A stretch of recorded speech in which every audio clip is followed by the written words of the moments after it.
Obviously, in Boston, we were very disappointed when the decision was made that Boston would not be part of the itinerary.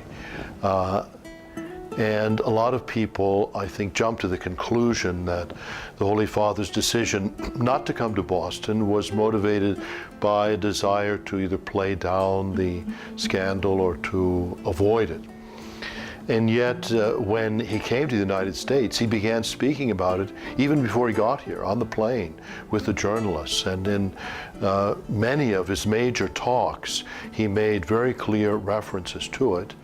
And actually, before he came, we were notified that he wanted to meet with some of the victims. And so we arranged to have a meeting at the Nunciature in Washington. We sort of kept that under wraps for the privacy of the individuals involved, and so that it wouldn't turn into a media circus. And thank God we were able to pull it off and had a wonderful meeting with the Holy Father.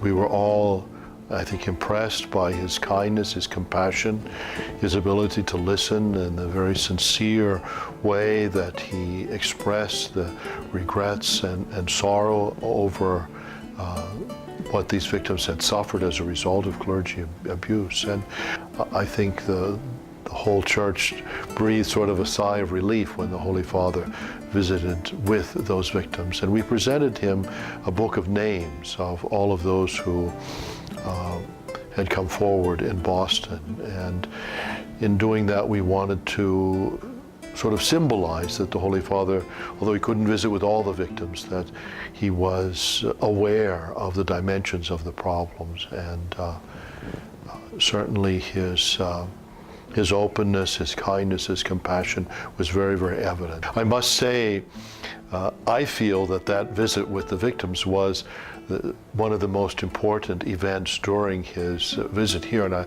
not to gainsay the importance or the grandeur of other aspects of the visit, but certainly for many people it was a turning point, because as soon as the Holy Father actually met with the victims,